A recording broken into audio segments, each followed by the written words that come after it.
से आज मैं बात करने जा रहा हूँ लेखक फणीश्वर नाथ रेणु द्वारा लिखी गई कहानी जिसका शीर्षक है पंचलाइट। लेखक ने इस कहानी के माध्यम से ग्रामीण वातावरण का चित्रण करते हुए ग्रामवासियों के मनोवैज्ञानिक की वास्तविक झलक प्रस्तुत की है। तो जी दोस्तों, शुरू से इस कहानी को समझने की कोशिश करते हैं। गांव में रहने वाली विभिन्न जातियां अपनी अलग अलग टोली बनाकर रहती है। उन्हीं में से महतो टोली के पंचों ने पिछले 15 महीने से दंड जुर्माने के द्वारा जमा पैसों से रामनवमी के मेले से इस बार पेट्रोमैक्स खरीदा था।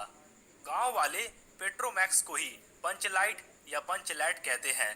पंचलाइट खरीदने के बाद बचे 10 रुपए से पूजा की सामग्री खरीदी गई। पंचलाइट को देखने के लिए टोले के सभी बालक, औरतें और मर्द इकट्ठे हो गए और सरदार ने अपनी पत्नी को आदेश दिया कि वह इसके पूजा पाठ का प्रबंध करे।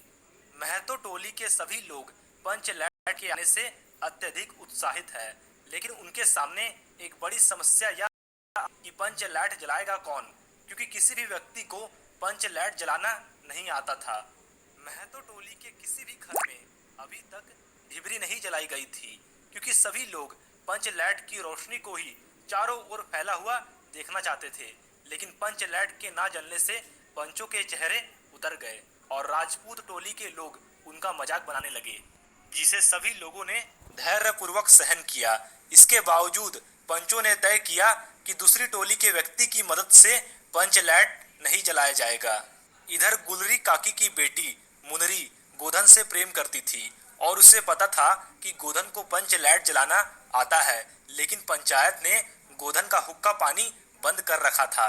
इसके बाद मुनरी ने अपनी सहेली कनेली को और कनेली ने यह सूचना सरदार तक पहुंचा दी कि गोधन को पंचलैट जलाना आता है। फिर सभी पंचों ने सोच विचार करके अंत में यह निर्णय लिया कि गोधन को बुलाकर उसी से पंचलैट जलवाया जाए।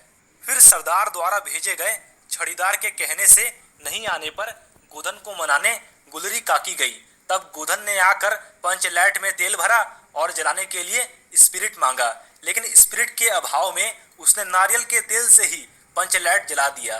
पंचलैट के जलते ही टोली के सभी सदस्यों में खुशी की लहर दौड़ गई। लोगों ने एक स्वर में महावीर स्वामी की जय ध्वनि की और कीर्तन शुरू हो गया।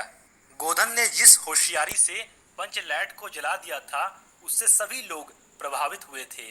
गोधन के प्रति सभी लोगों के दिल का मैल दूर हो गया और गोधन ने सभी का दिल जीत लिया। इसके बाद मुनरी ने बड़ी हसरत भरी निगाहों से गोधन को देखा। सरदार ने गोधन को बड़े प्यार से अपने पास बुलाकर कहा कि तुमने जाति की इज्जत रखी है, और अंत में गुलरी काकी ने गोधन को रात के खाने पर आमंत्रित किया।